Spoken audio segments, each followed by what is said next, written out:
एक सेठ जी ने अपने छोटे भाई को 3 लाख रुपए व्यापार के लिए दिए। उसका व्यापार बहुत अच्छा जम गया, लेकिन उसने रुपए बड़े भाई को वापस नहीं लौटाए। आखिर दोनों में झगड़ा हो गया और झगड़ा भी इस सीमा तक बढ़ गया कि दोनों का एक दूसरे के यहाँ पर आना जाना बिल्कुल बंद हो गया। घृणा व द्वेष का आंतरिक संबंध अत्यंत गहरा हो गया। सेठ जी हर समय हर संबंधी के सामने अपने छोटे भाई की निंदा, निरादर और आलोचना करने लगे। सेठ जी अच्छे साधक भी थे, लेकिन इस वजह से उनकी साधना लड़खड़ाने लगी। भजन पूजन के समय भी उन्हें छोटे भाई का चिंतन होने लगा। मानसिक व्यथा का प्रभाव तन पर भी पड़ने लगा।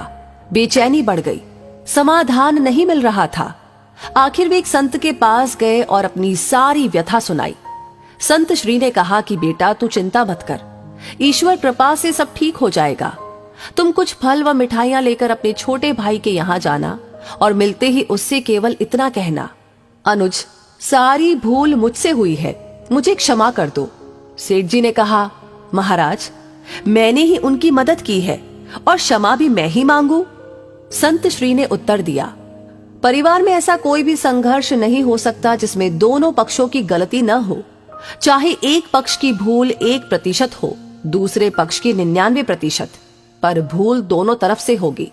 सेठ जी की समझ में तो कुछ भी नहीं आ रहा था। उन्होंने कहा कि महाराज, मुझसे क्या भूल हुई?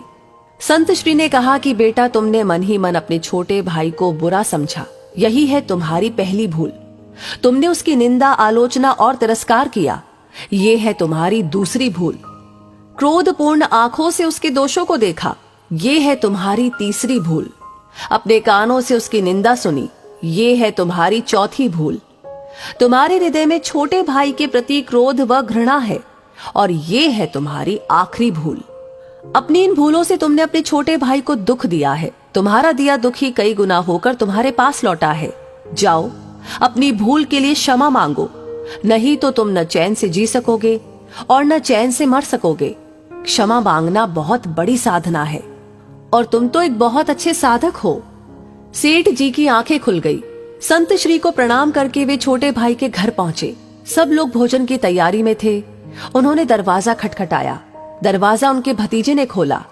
सामने ताऊजी को देखकर वह अवाक सा रह गया और खुशी से झूमकर जोर जोर से चिल्लाने लगा, मम्मी पापा, देखो कौन आए हैं, ताऊजी आए हैं, ताऊजी आए हैं। माता पिता ने दरवाजे की तरफ देखा, सोचा कहीं हम सपना तो नहीं देख रहे। छोटा भाई हर्ष से पुलकित हो उठा। 15 वर्ष के बाद आज बड़े भैया घर पर आए हैं। प्रेम से गला रुंध गया, कुछ बोल न सका।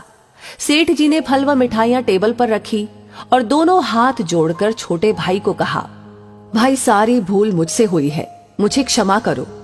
क्षमा शब्द निकलते ही उनके हृदय का प्रेम अश्रु बनकर बहने लगा।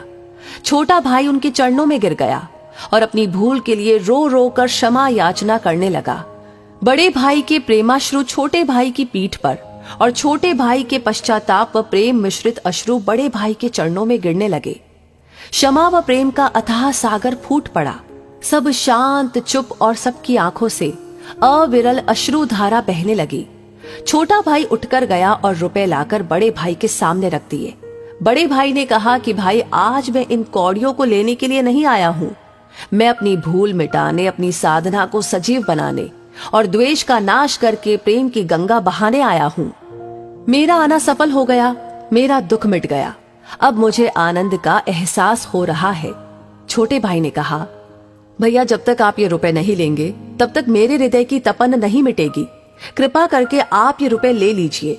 सेठ जी ने छोटे भाई से रुपए लिए और अपनी इच्छा अनुसार छोटे भाई भतीजों में बांट दिए। सब कार में बैठे घर पहुंचे। 15 वर्ष बाद उस अर्धरात्रि में जब पूरे परिवार का मिलन हुआ तो ऐसा लग रहा था कि मानो साक्षात प्रेम ही शरीर धारण किए वहां पर पहुंच गया हो। सारा परिवार प्रेम के अथाह सागर में मस्त हो रहा था। क्षमा मांगने के बाद सेठ जी का दुख, चिंता, तनाव, भय, निराशा रूपी मानसिक रोग जड़ से ही मिट गया और साधना सजीव हो उठी। तो हमें भी अपने दिल में क्षमा रखनी चाहिए। अपने सामने छोटा हो या बड़ा, अपनी गलती हो या ना हो, क्षमा मांग लेने से सब झगड़े समाप्त हो जाते हैं। वैसे इस कहानी के बारे में आप क्या कहेंगे, आपका पर्सनल एक्सपीरियंस क्या है, हमें जरूर बताएं कमेंट बॉक्स में लिख करके। और अगर ये वीडियो, ये कहानी पसंद आई हो तो प्लीज इसे शेयर करना बिल्कुल ना भूलें, क्योंकि आप जब शेयर करते हैं, आपके कमेंट्स जब आते हैं, आप जब लाइक करते हैं, तो ये सारी चीजें हमारे लिए होती है हर दिन के लिए इंस्पिरेशन, ऐसी कहानियों पर काम करने के लिए और उन्हें आप तक पहुंचाने के लिए। तो अपना ये प्यार बरकरार रखिए, हमेशा की तरह भर भर कर दीजिए। साथ ही साथ हमारी हर वीडियो आपको सबसे पहले मिले, उसके लिए हमारे पेज को फॉलो करना बिल्कुल ना भूले। धन्यवाद।